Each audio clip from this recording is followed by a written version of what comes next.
Hello, everybody. Welcome into another edition of the Dallas Cowboys Daily Blitz podcast right here on FanStream Sports. Welcome into the show. Welcome into the network. I'm IndyCarTim, joining you on a bright and early Friday morning from the DFW Metroplex, live from the FanStream Sports studios, right off the tollway. And I'm glad I'm not on the tollway right now, by the way. It's not pretty. So wanted to talk a little bit this morning about the Eagles and the Cowboys now here in the NFC East. After, to me, just shocking collapse, meltdown by the Eagles on Thursday Night Football. We stayed up and watched some of that. And look, we've seen that the Eagles have some dysfunction this season. Hell, they had dysfunction the last couple of seasons. After their Super Bowl win last season, gag a little bit when I say that out loud. I apologize. But just all season, we've heard rumblings, right, that nobody gets along with Jalen Hurts. A.J. Brown's not happy with his role in the offense. Devontae Smith is not happy with his role in the offense. And we don't ever hear that really being disputed, quite honestly, by Coach Nick Sirianni or anybody. That's downplayed a little bit by the players, I think, but of course it's going to be. But I think we've seen there's a ton of dysfunction within the Philadelphia Eagles organization. And when you're winning, that sort of gets thrown by the wayside, right? Because, hell, you're winning, and that's the point of the game, and that's what everybody wants to see. However, it's different when you're losing, right? It's different when you're losing, and now the Eagles have lost 2 in a row, and they've lost 2 in a row a little ugly, 2 ugly losses in a row, uglily, we'll put it that way. They've lost 2 ugly games in a row. Of course, starting the season 4-0, you had wins over Dallas, KC, the Rams, close one over the Bucks. You've since lost to Denver, 21-17, and now on Thursday Night Football, you roll into the you roll into MetLife Stadium, and you get steamrolled 34-17. Now, I know the game was close late, but make no mistake, this was a collapse by the Eagles. As much as the Giants took it, I'm not taking anything away from Cam Scadaboo, from Jackson Dart, from Brian Daboll's game plan. I'm not taking any of that away. It was a masterful game plan and execution by the Eagles last night. But there are signs of cracks. There are signs of dysfunction, as we discussed. And the Eagles could be set for a free fall this season, the way things are going. And it could get a lot uglier before it gets a lot prettier. And, of course, as Cowboys fans, we cheer for Eagles dysfunction. We cheer for Eagles collapse. We cheer for everything negative to happen to the Eagles.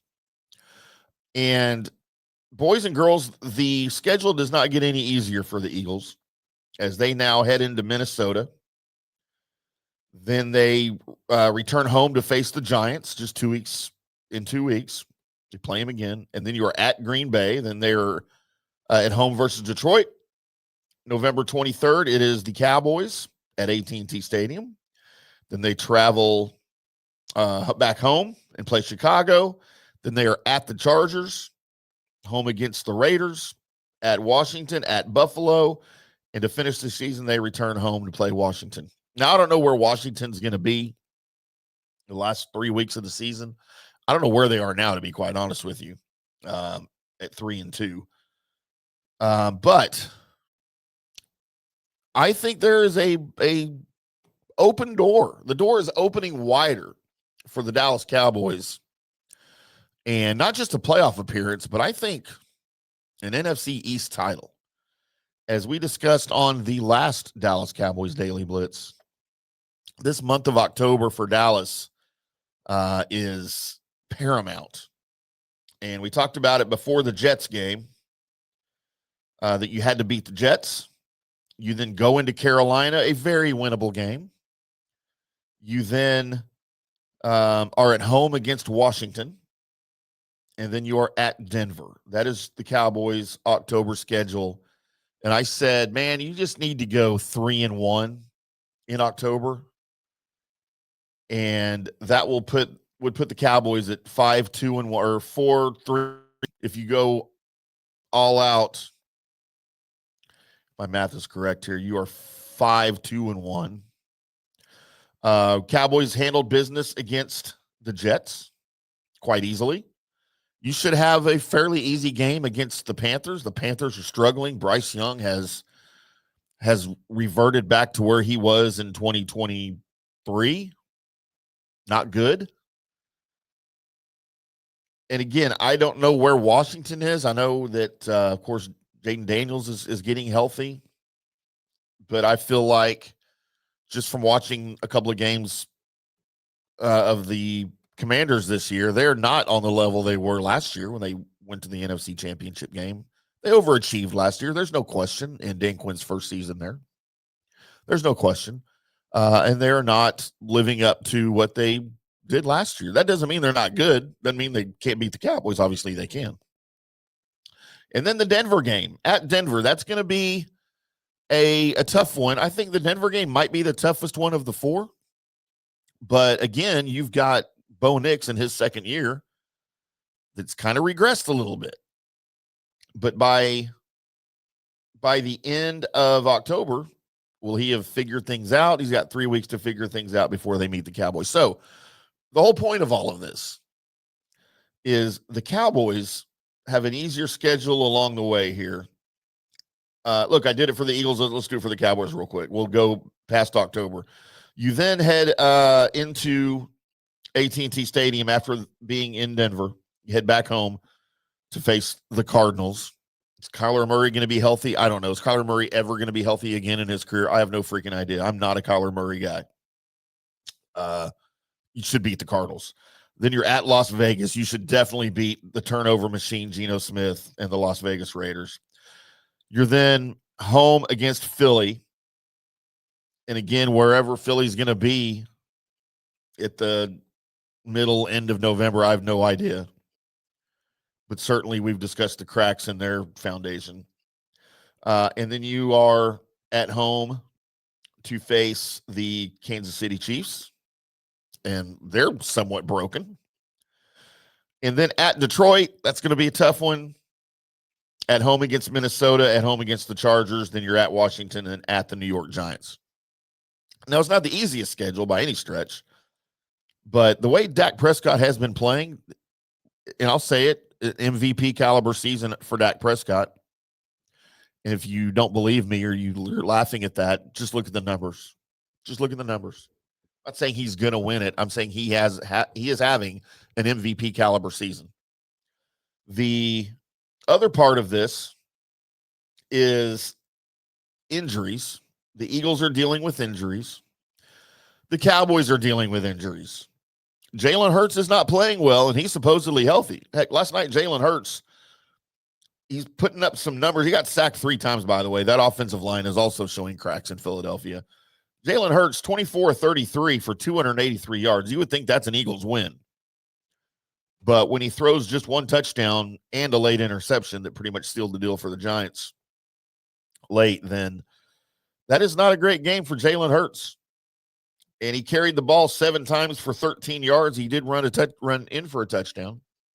That is not the Jalen Hurts that we saw in week 1 against the Cowboys at all. Saquon Barkley, 12 carries, 58 yards. Had a long of 18. Dallas Goedert, 9 catches, 110 yards, and a touchdown. He was their MVP.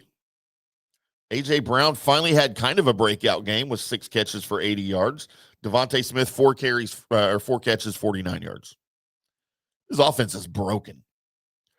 And it's great to watch. Like I said, I'm having fun. Watching the Eagles struggle. Go listen to some Philadelphia Eagles radio. Head over there. I don't know whatever app they're on or on their website or whatever. Listen to some 94 WIP, because you would think that the Russians just bombed downtown Philadelphia the way things are going, and I'm here for it. I love it. The Cowboys have been dealing with some injuries here as they prepare for the Carolina Panthers in week 6. Of course, we know through 5 weeks, the Cowboys defense has looked absolutely awful. I don't know that it has looked Mike Nolan 2020 awful, because that was pretty awful, but it might be pretty close. Matt Eberflus is doing what he can, though, here approaching the Panthers game to fix some of that. He mentioned on Thursday that linebacker Jack Sanborn is in concussion protocol, which is going to have to force a shakeup of the linebacker rotation. So he said you'll probably see Kenneth Murray slide into both passing and running downs, giving him an expanded role should help, which I think that should have been the case all along. I haven't been impressed with Jack Sanborn yet. I think he still needs some time. That should stabilize sort of the middle of the defense, help out a little bit on the run defense. Rookie Shamar James is going to see an uptick in snaps, which I think is another good thing. Of course, the rookie from Florida has shown some flashes of potential in the very limited action that he's seen. So I'm going to enjoy seeing an expanded role for him, even though it is due to injuries. And Dallas now has a chance to climb back to over 500 with a win.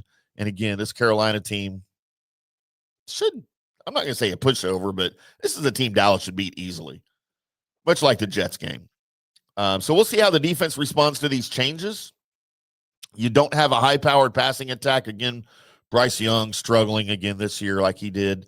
And I know he showed some signs last year, but I think he's regressed.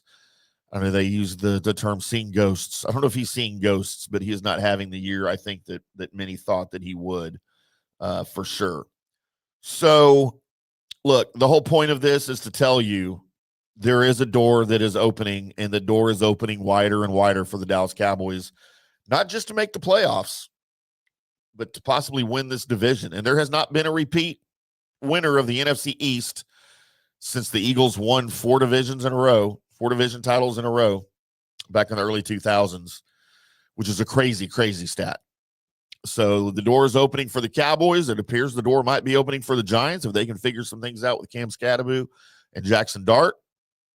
Heck, I might be more afraid of the Giants right now than I am of the Commanders and the Eagles.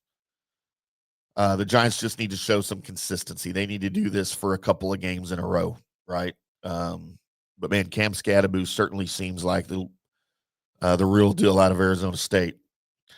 So those are my thoughts on where we're at right now heading into the Carolina game for the Dallas Cowboys. I appreciate everybody tuning in, being a part of the Dallas Cowboys Daily Blitz podcast right here on FanStream Sports. We will do it again here after the Carolina game, probably on Monday, come back at you with a post game. See if the Cowboys can get that W and continue the march to the playoffs in the NFC East title. Until next time, boys and girls, we'll see you.